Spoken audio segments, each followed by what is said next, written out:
Hey everyone, I am down at my mother's house, and these are her beautiful cantas that she has here.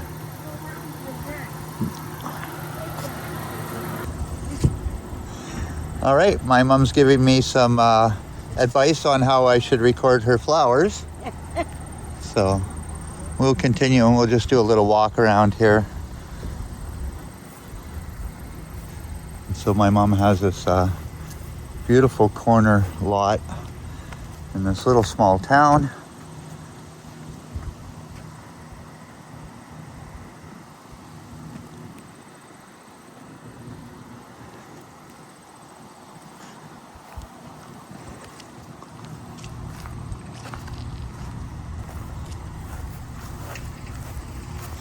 And so I always say to my mom, her whole yard is all flowers. So these are all peonies, and it looks like some other trees are actually taken over. There's a maple in there, and it looks like some oak trees in there.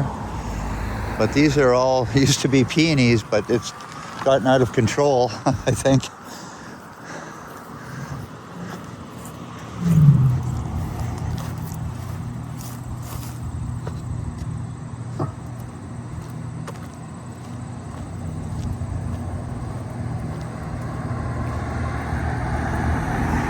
Yeah, so this is where my mom was explaining that I should go record her flowers.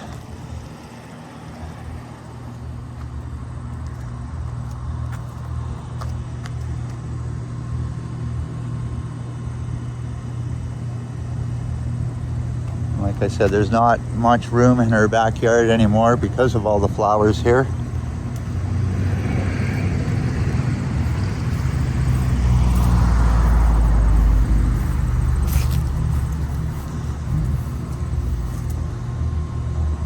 So this also used to be my grandmother's house.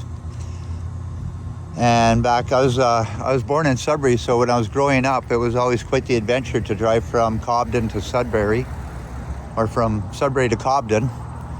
And it would be a 5-hour drive with 4 kids. And I was the youngest of the kids. And we'd come down here, and as soon as we got down here, we'd like to go to the cheese factory. But the cheese factory is now closed, and it's probably been closed for over 30 years. So this big old maple tree here.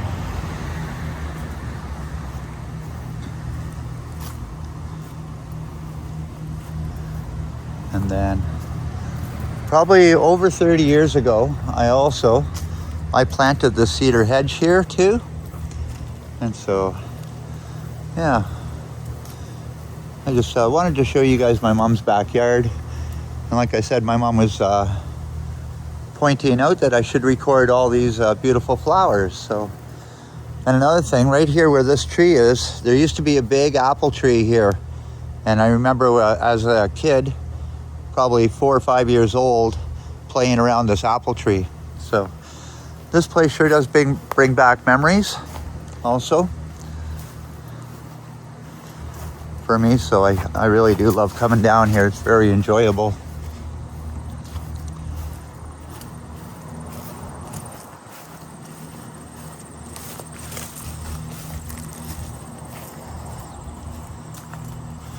Alrighty, so now we're off for a drive. We are going to be heading to a place called Bonnechere Caves. So stay tuned, everyone. Hey everyone, we have made it to the Bonnechere Caves here.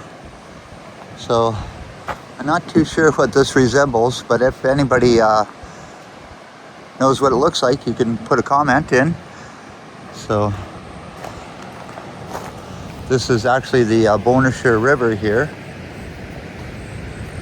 And again, this is all kinds of fossil rock in here, and beautiful area. So we'll take a little walk around here and we'll go over. There's some falls over here.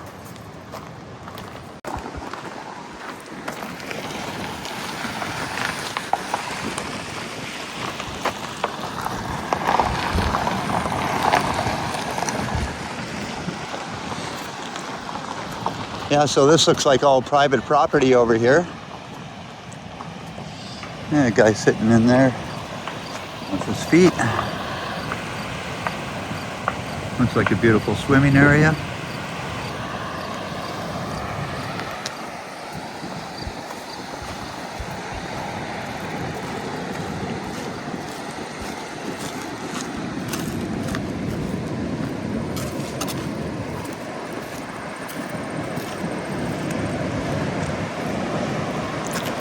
Yeah, so this is all old fossil rock here on the left, which is really cool.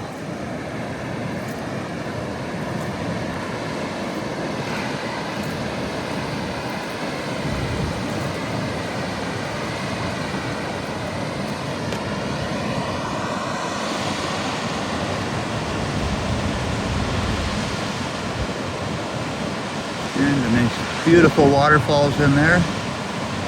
You could probably swim in there, that's for sure. Probably be pretty easy to get in the water also from there.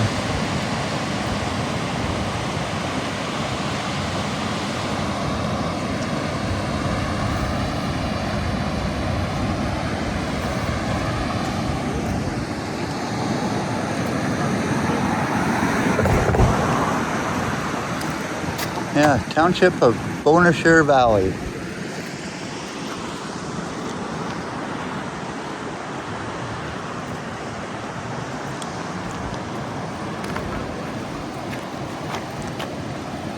So I don't know if this is an old rail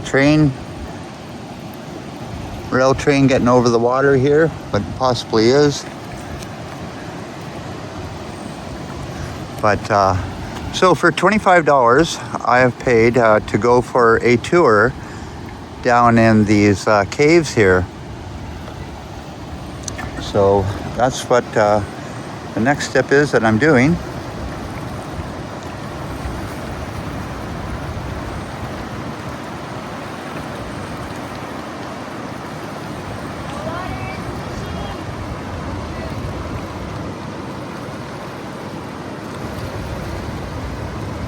Does look like pretty clean water down in there.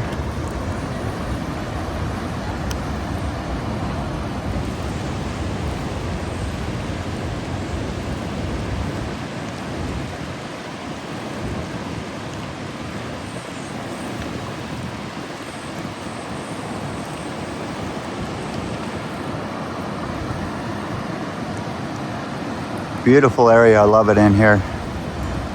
I was here about 20 years ago. Oh yeah? Yeah. And they didn't have the tour of the going into the caves here about 20 years ago. So. Yes, they did. Yeah? Okay, maybe 30 years ago then. This has been going for 70 years. 70 years? Maybe there was too much water in the cave back then. We go from the May long weekend to Thanksgiving. So Okay. we do have an off season. Oh, I see. When the place is closed. Okay, maybe I did come here during the off season then. The end of the day is not. Nope. Yeah, so I guess we're going into the caves here. So stay tuned, everyone.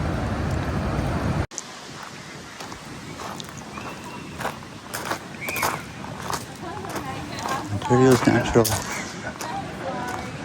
Underground Wonder. So this is an underground wonder.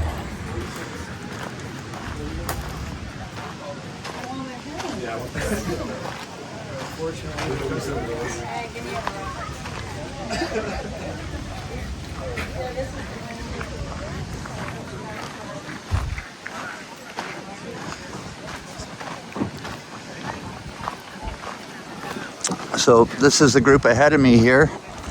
They are just starting their tour. And my tour starts in another 8 minutes, so I'll just show you a little bit around here and maybe get a better view of the falls. Actually, let's go over here and see what this says first before everybody gets in here. So like I was saying about all the fossils and that.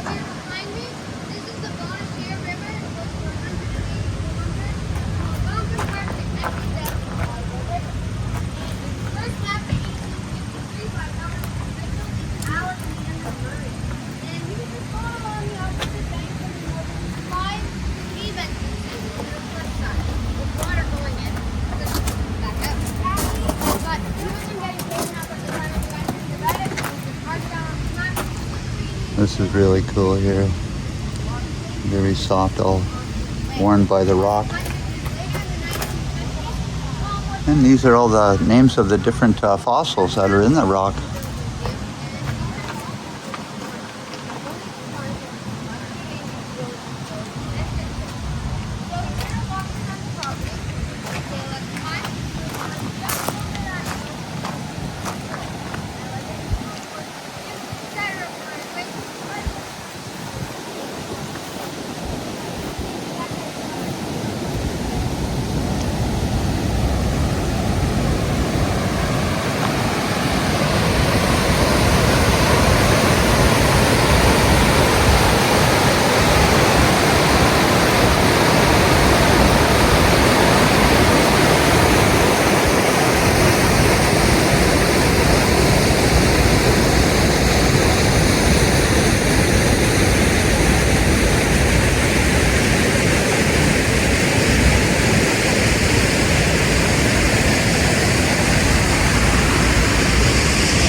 Alrighty everyone, let's take a tour.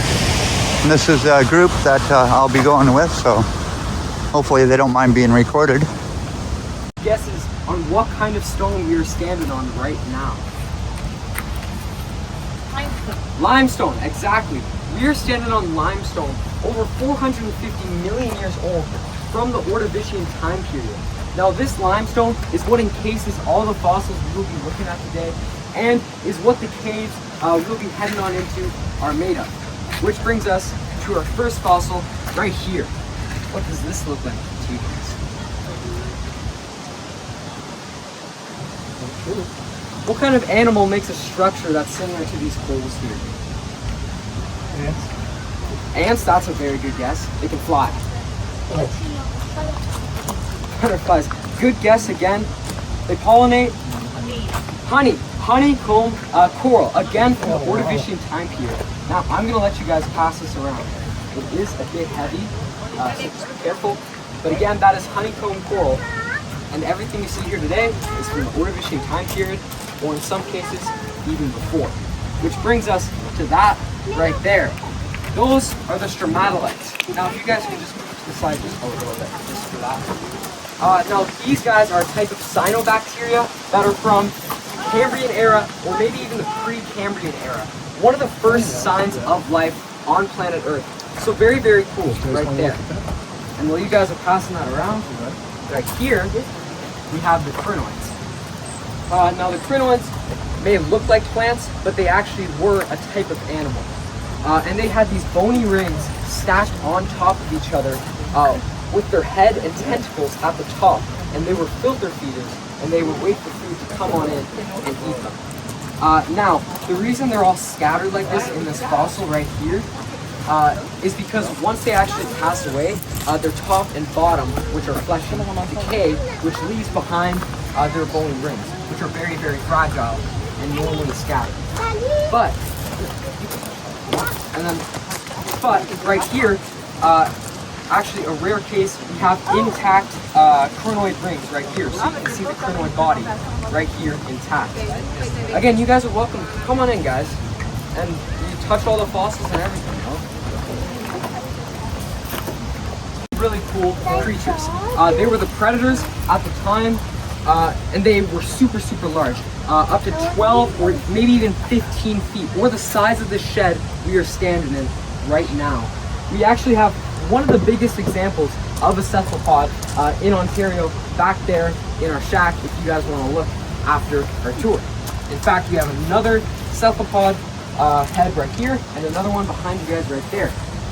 Now these long heads served as storage for water that they would suck in and use to propel themselves against the riverbed to to their prey. And their primary prey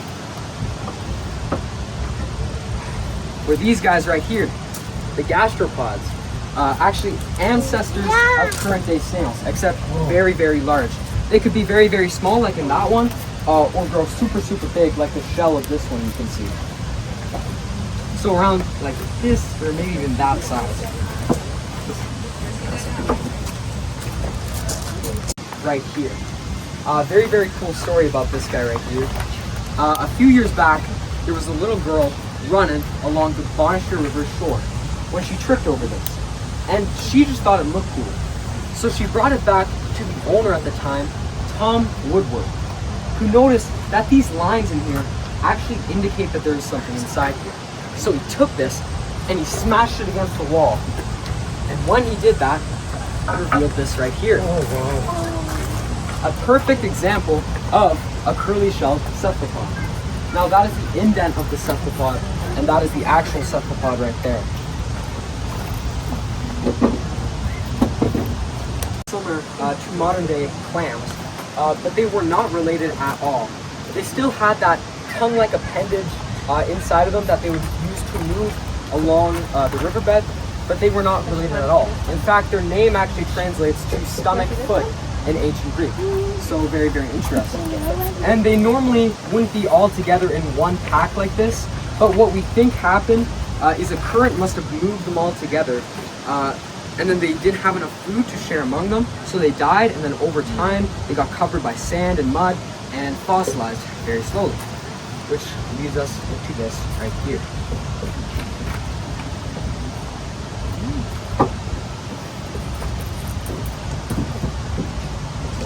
What does this look like to you guys? What does it remind you of? Seaweed. Seaweed.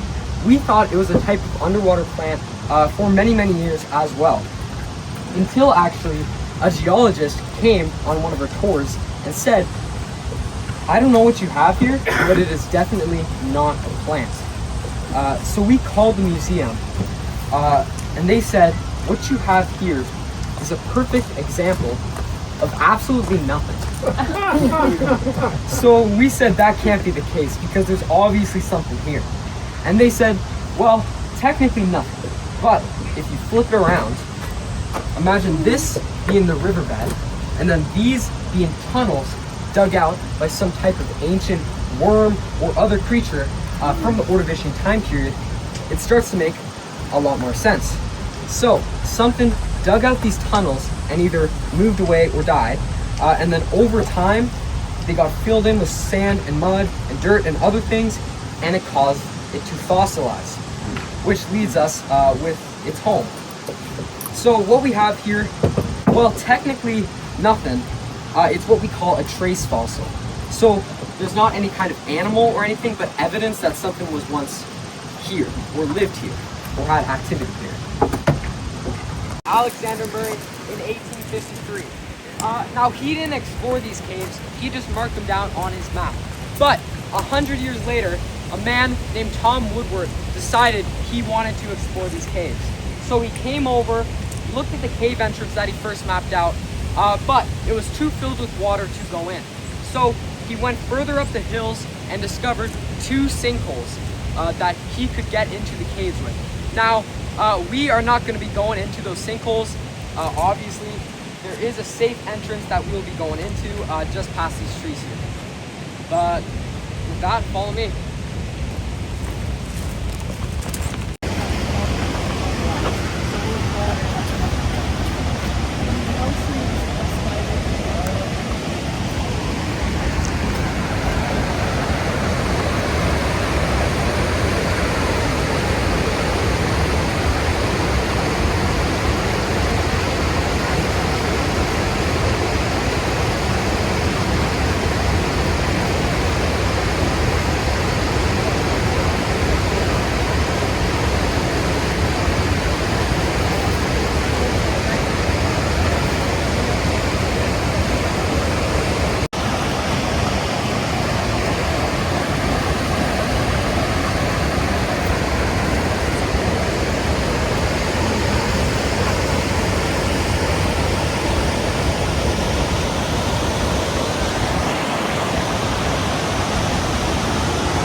Is that everyone? Okay.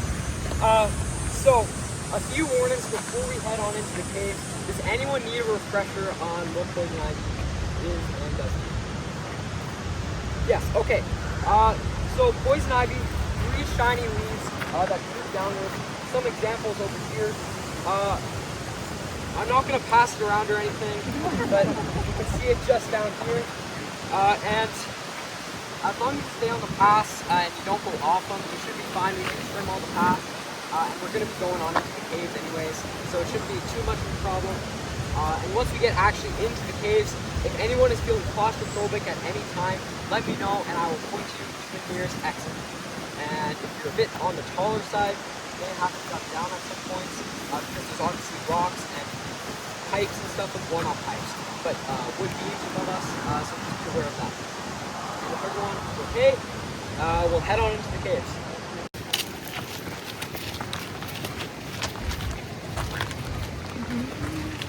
Usually not past this point.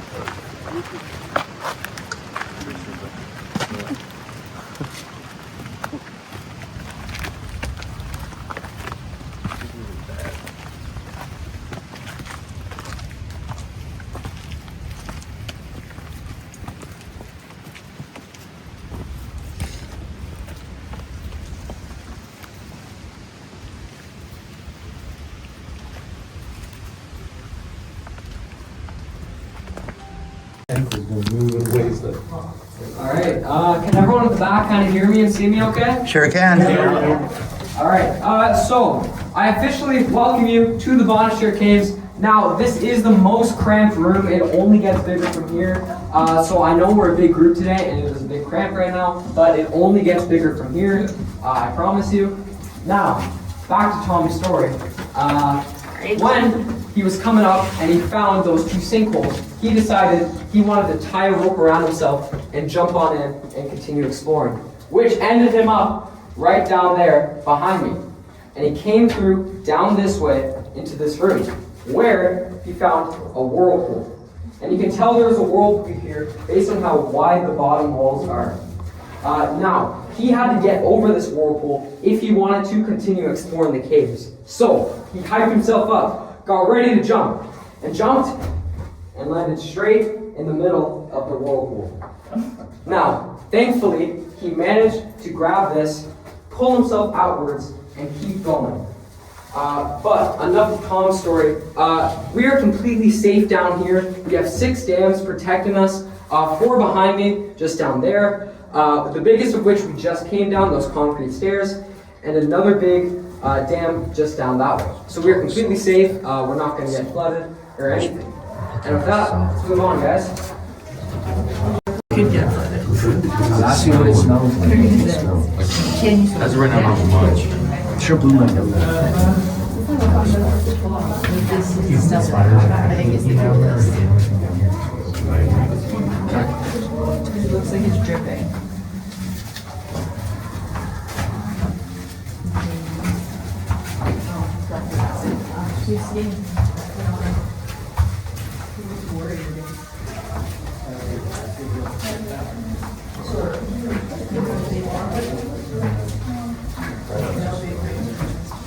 That's where it came. The single.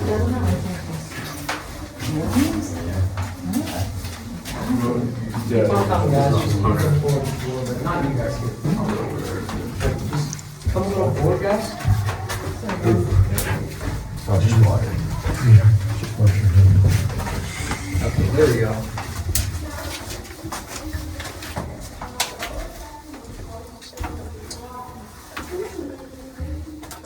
You guys at the back coming? Yeah.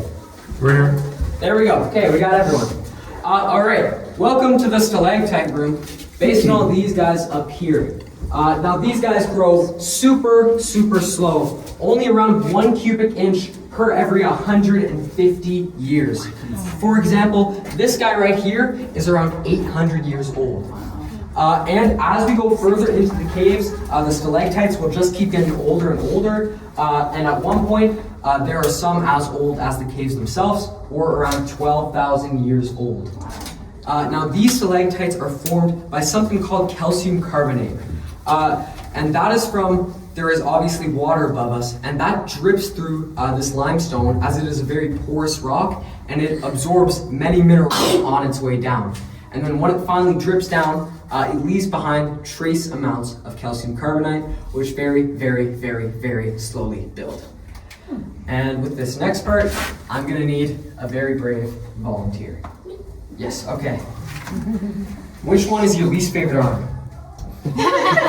This one. Put that one in the hole. What do you feel? Nothing. That wasn't always the case, okay? A few years back, when Tom was first given tours of the caves, he didn't have these fancy lights, and all the people on the tours would have to guide themselves with their hands on the walls. Now, there was a very kind old woman on one of Tom's tours one day, and she was just walking along when suddenly she slips her hand into the hole. And she screams, and Tom comes over and is like, "What's wrong? What's wrong? What happened?" And she says, "Oh, nothing, Tom. I'm just wondering, why'd the cave walls go from wet and slimy to warm and fuzzy?" There were 2 baby brown bats sleeping in this hole right here. That's amazing. Now, they freaked out and flew far away, and they haven't been back since. But just in case, I get a volunteer before I stick my hand in there.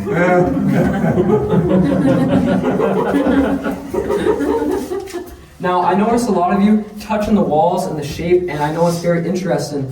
This is also from a process called carbonic acid. And when the river flows through here, or when it did, it left behind very, very trace amounts, which slowly decay the walls, which leaves behind this pattern. And this actually, carbonic acid is the same kind of acid that is in most soda pop drinks. So, if you drink soda pop for around 12,000 years, this is what your teeth will look like. Just so you guys know. With that, let's keep on moving, yo.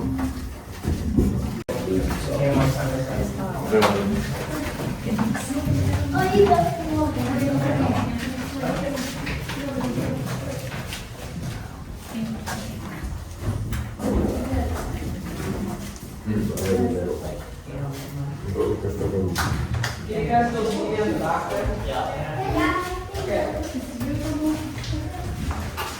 Make sure not to go to the bathroom just yet. They might scoot down and attack you. Just so you know.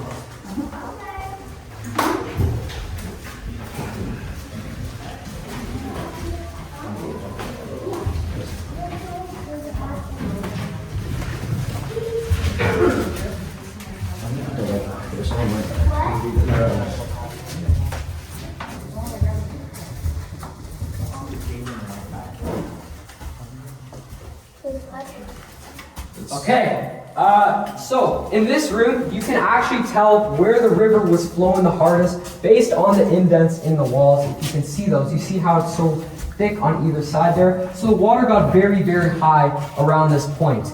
And when Tom was coming through here, he actually realized he couldn't continue any further. So he went back home to his wife, who did not know where he was this whole time.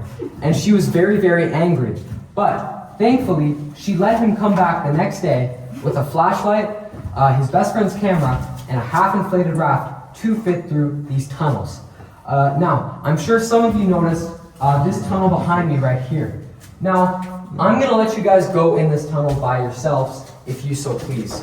If you don't want to, that is perfectly fine. Just meet up with me and the rest of the group over there. But if you do decide to go in, if you're tall, you might have to duck at some points. And it also gets a little wet in there. It shouldn't be past your shoes though. All right, we ready? Yeah. Okay. Oh, no, you guys are careful. Sorry. It was so wet. I shall go.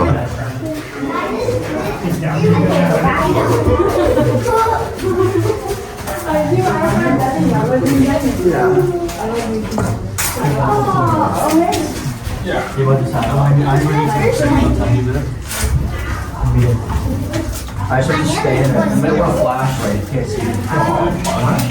Is it that way? Here, got a flashlight for you. If there's a flashlight, can I have a flashlight?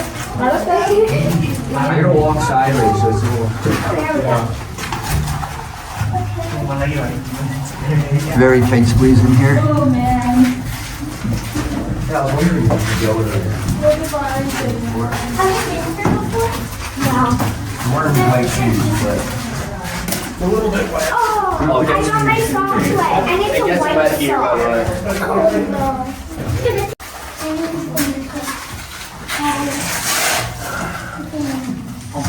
Just step on the side. Oh, this is a good part.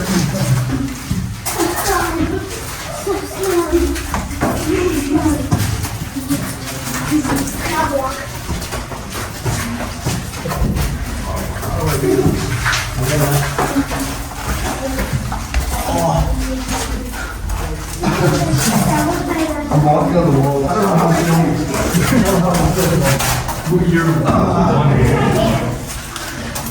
I don't know, I was walking on the wall. Shine back over here.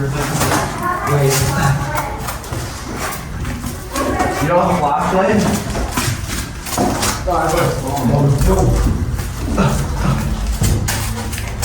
Oh, look, wait.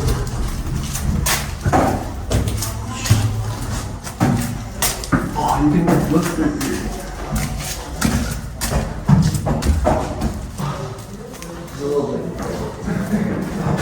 I can't let it down.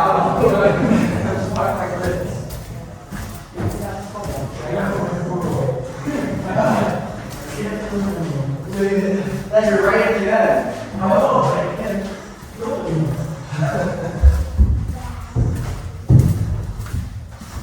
I can see you. Yeah. That was a tough walk through there.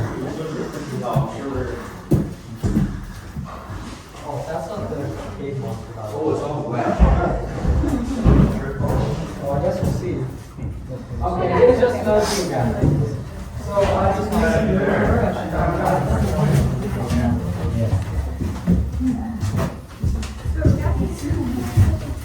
Yeah, that was a little bit tight. But around fall, more of them come, so you might see a few. Oh, do you have everyone? Yep. Nice, okay. Let's go, guys. I was just playing. That's what I was trying to do, but I didn't really get them there.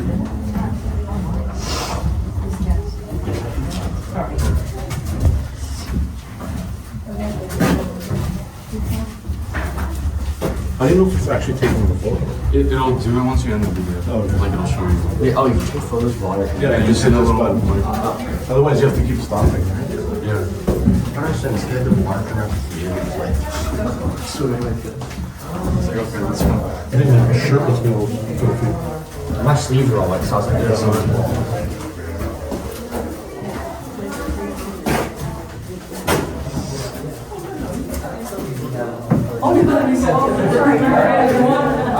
Welcome to the bathroom. Now, it appears we're unlucky today because I don't see any of your furry friends up here. But come back around fall and you will probably see a few because that is when they are usually here. Sadly, our bat population has been dwindling off due to something called the white nose fungus, which irritates them during their sleep. But thankfully, in recent years, their population has slowly been going up. So we hope that keeps going. And back to Tom's story. Around this point, as he was coming through here, he heard a horrible noise coming from next door, and he didn't know what it was, but he knew it was sucking him in, and he had to stop himself. So he lifted his hands up to try to stop himself, and he felt something warm and fuzzy. And that woke up a few bats, and that woke up more bats, and more bats, and more bats, and more bats, until there was hundreds of bats flying around Tom and his raft while he was hearing that horrible noise coming from next door, which leads us to our next room.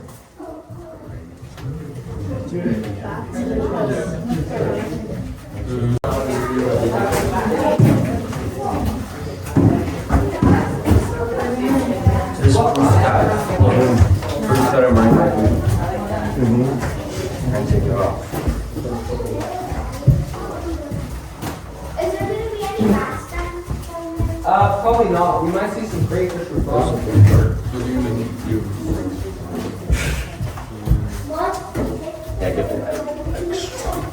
guys. There's a lot of spaces. This is not house.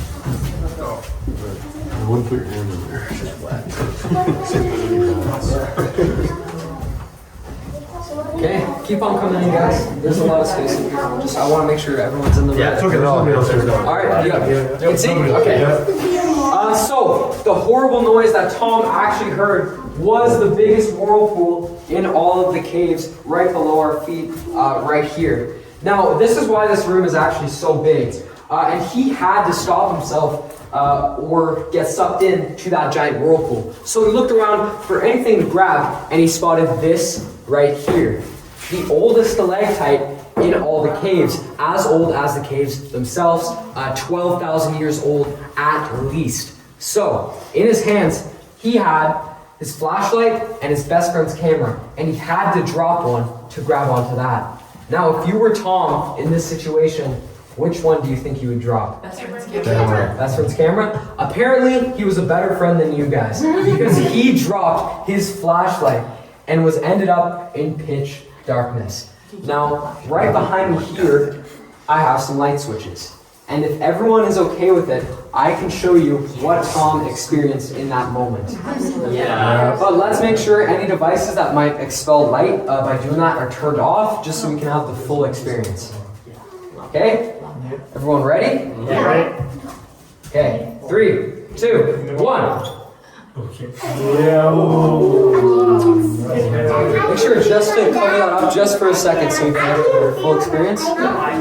There we go. Now, he did manage to grab onto that and pull himself backwards, back through the bat tunnel. And that is where the tours ended for many, many years until we actually got some water pipes installed as well as lights.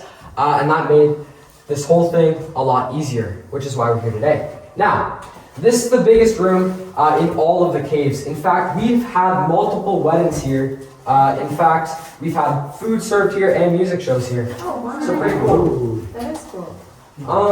And yeah, we are about to go to the deepest point in all of the caves. Once I turn the lights on, don't let me forget that.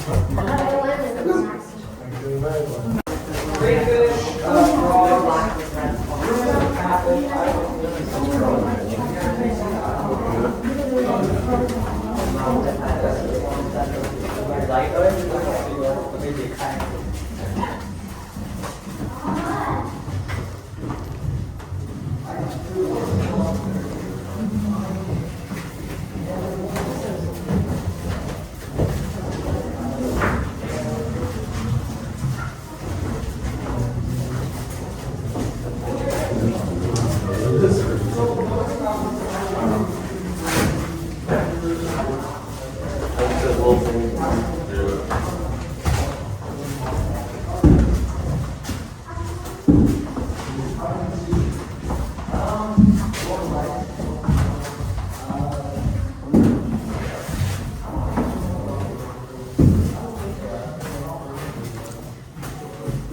But yes, this is the deepest point in all the caves. If you look to the left and right of you, there'll be some water. You might see some crayfish or frogs that are completely different in color.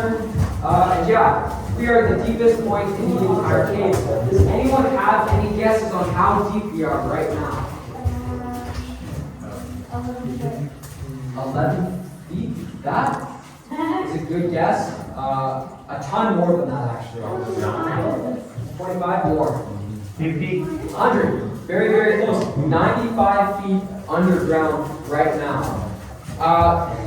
Yes, so this is the deepest point in all the caves. In fact, we are below the water table right now. So if we didn't have all these pipes and these dams, we would be filled up past our heads in water right now. So you can actually tell where is it. Right there, that is where the water would be. Way above our heads. And we're completely safe down here as evidence of that guy right there. Now, I know it might not look like much, but that is about the thinnest that limestone can naturally generate. And because of that, it is very, very fragile. And if the cave wall shifted at all, it would crumble and break. But because it is perfectly fine, the cave walls have not shifted at all in over 12,000 years, and we are perfectly safe. Which brings us to our next room. Oh, yes. As you guys are coming, make sure to look to the left. There's a rock right there.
Alright, can you all see me up there?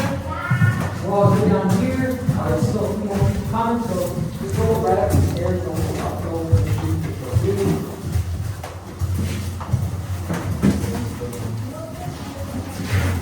You good? Yeah. Alright.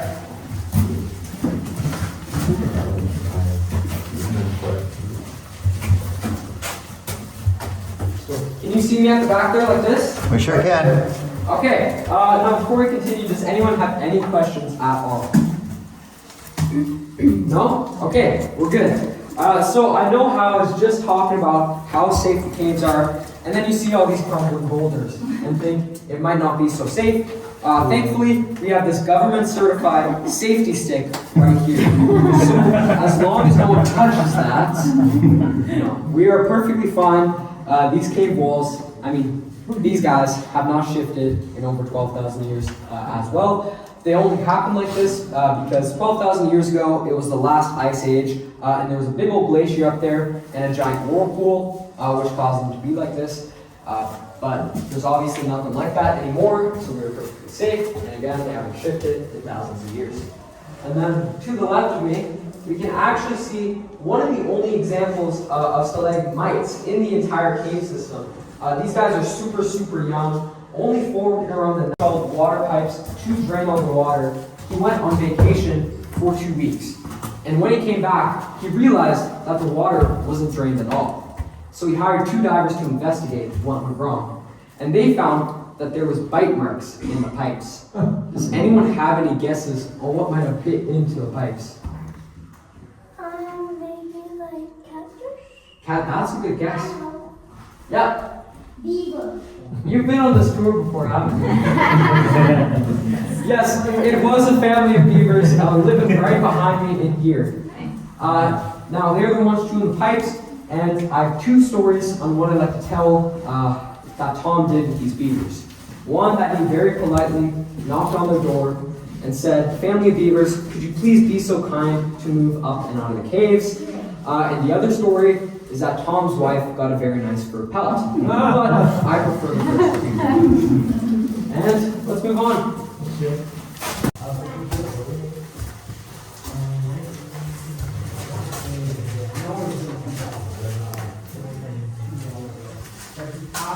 Business to Chris Hinsberger. You guys might have seen him. He was directing Perkins. He had a best on that. Yeah. Do you know? No.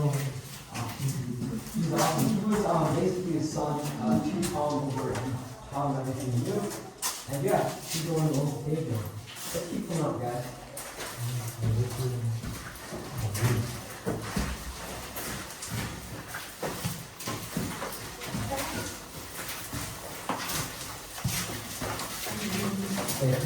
Sorry guys, just move around. I know I'm directing you guys around. Alright, so this is the final room. I know it's very sad, but you guys are welcome to stay as long as you want and take pictures. There's a nice lookout over there, and you guys are welcome to take pictures down there. Just don't go too far because there's another group coming to the caves. And Yeah, once you actually go out there, you can take a left and see the view of the sinkholes that Colm originally slowed down into. It's around a 10 to 15 minute walk. And if you go right, it's just a straight shot back to the parking lot, around 5 minutes. And one last cave fact for you. Up here, you can see the beginning of many stalactites being formed. Again, super young, only formed around the 1950s. And over there, you can actually look at the left, once you're in the room, and there's more stalagmites just inside the wall. And with that, I'm gonna let you guys go. Where do we get the rocks? Where do we get the rocks? What do you mean? What do you mean, where do you get the rocks? The fossils. Oh, where do I get the fossils? Like, where do we? Around the Bonnechere River, in the caves themselves, or just on the ground. We found some actually in the limestone that we were standing on, just back there. All right, I'm gonna let you guys go. Thank you. Thank you. Thank you so much. Thank you.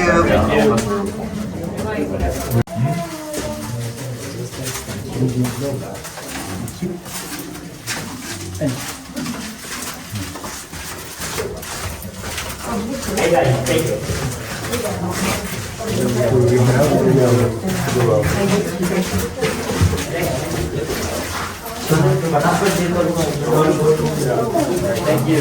Yeah, thanks for coming, guys. Have a good day. Nice to meet you, say? Thank you. Thank you very much. Thank you so much. Yeah, good. Thanks, man. Take care. Oh, do you guys want me to take a picture of both of you? Would you? Yeah. I just don't know if I should be, the lighting should be behind us or. I don't know, maybe it's not comfortable. I thought we could switch sides. It's hard to see. Let's go. Oh, I can see your faces. Yeah. The lighting hit us instead of being behind us. There you go. So I'll go like down here. Is that better? Oh yeah, that's better. Thank you so much. You know what? This is very interesting. You did a great job. Thank you. Yeah, science both close by our house. And it's very interesting.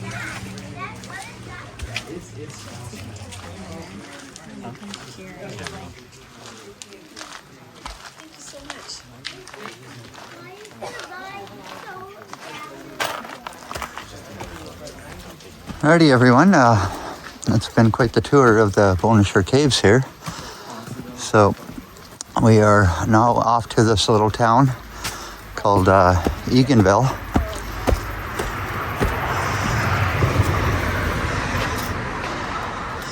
And again, you guys don't know me all that well, but I do like the small town vibe.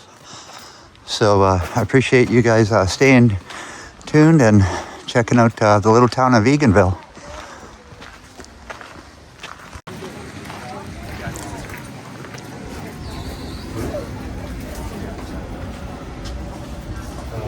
The amazing crystal garden.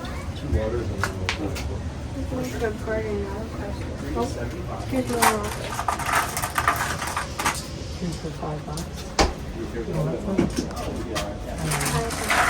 What is it? I just put in 375. Can't want to do anything.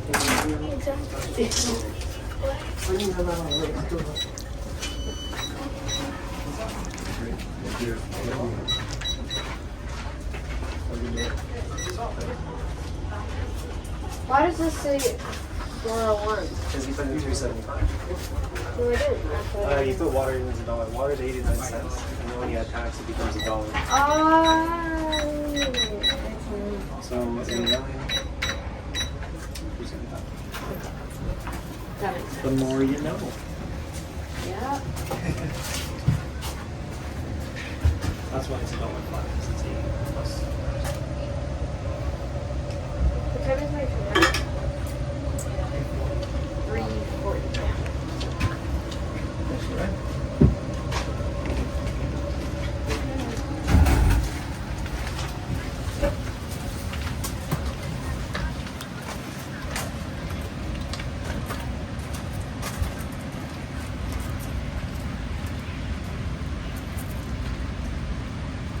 Is my trip going?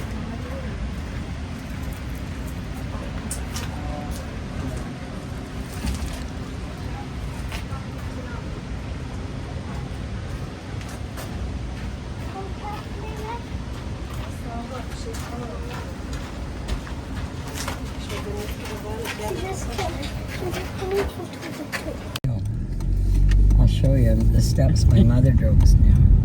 Your mom's gonna talk on. All right, so this is Eganville.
Hiring a red car. Now you can tell us the story about these stairs, Mother.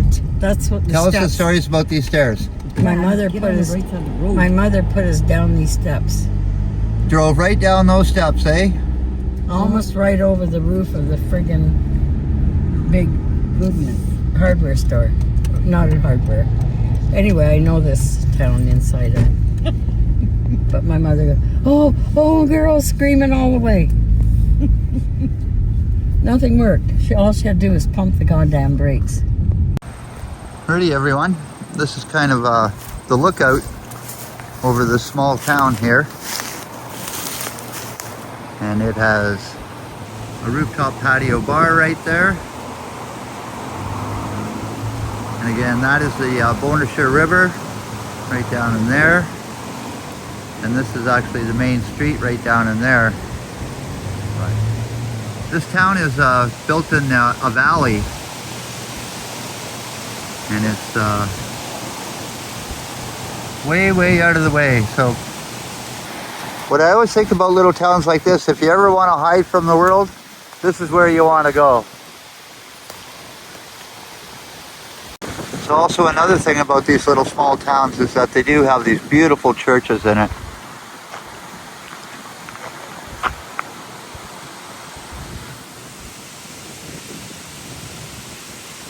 Probably did have a steeple at the top one time, but not anymore.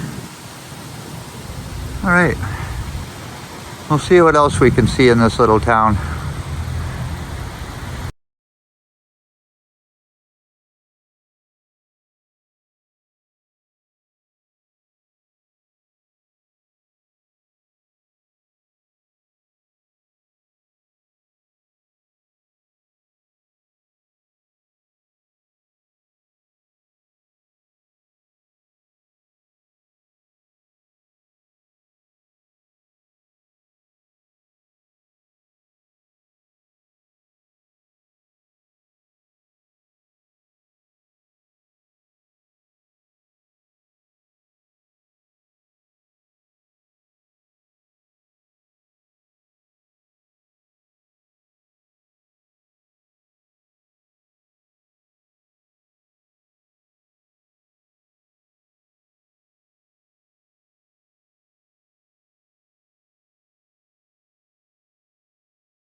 Alrighty, so this is the Eganville information booth here.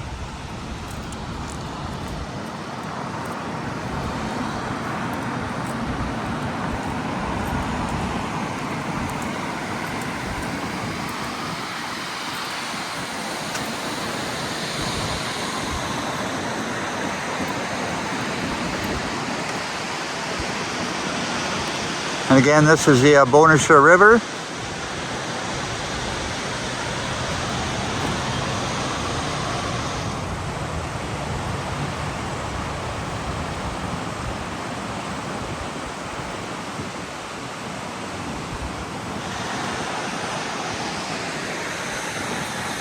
Also looks like a beautiful park over there.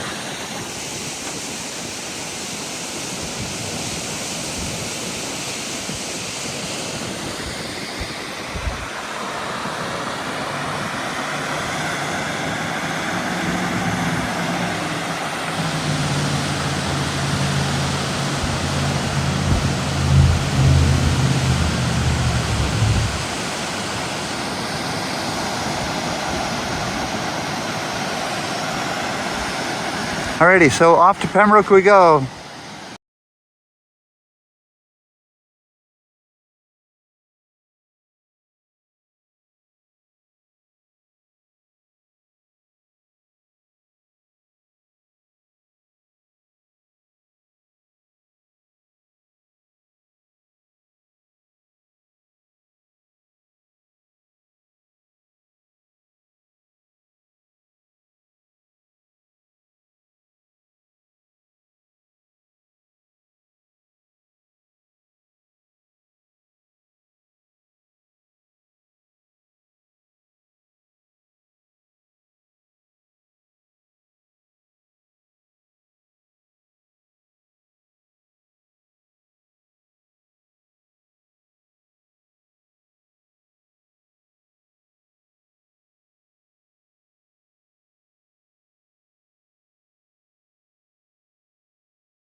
Alright, we're heading outside of Eganville here. And like I said, this town is in like a little valley. So as you come into it, you come down this big hill, and as we're leaving the town, we're exiting out up the hill.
Banged the front wheel of my mother's screen.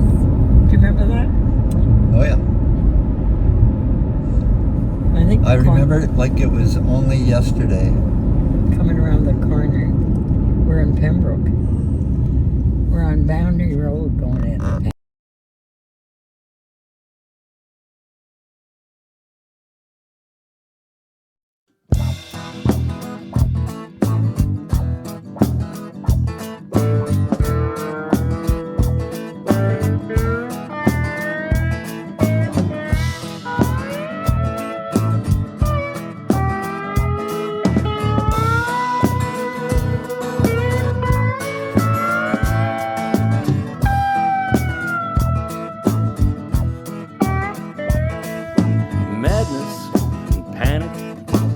Ratchet up the fear.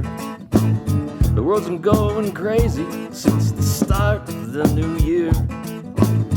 Seems like everybody's getting it. It still ain't peaked.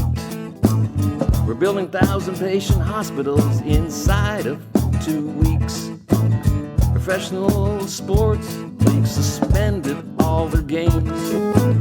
Locked their doors and tarped the seats. They're keeping their fans away. Pearl Jam's a concert tour was over before it started. And everybody's running away because somebody farted. They'll all come back later when things are a little bit safer. But until then, my grocery stores run out of toilet paper. I ain't got the coronavirus yet. Blues.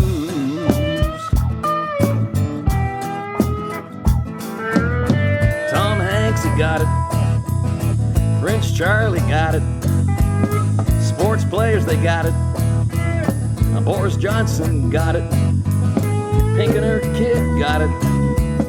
Sophie Trudeau got it. Too many Italians got it. Folks who don't need it, they got it.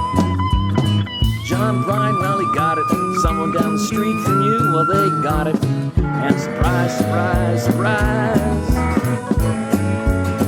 even Donnie Trump got it.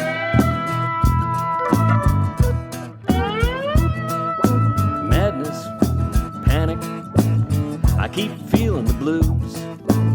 When I turn on the TV, it's all over the news. More and more countries are closing their borders. Every time I turn around, someone's giving me new orders. Wash your hands, don't touch your face. Stay at home in your own safe place. Sanitize your life, don't leave a trace. This is gonna last long, it ain't no race. You can't be in groups of more than 10 people. So to help with that, we've closed all the schools. We've closed churches, bars, and restaurants. You're not allowed to swim in the swimming pool. No hanging around in any park. Not anytime soon, now or later. And just to be clear, you gotta stay at home, even if there's no toilet paper. I ain't got the coronavirus yet. I ain't got those blues.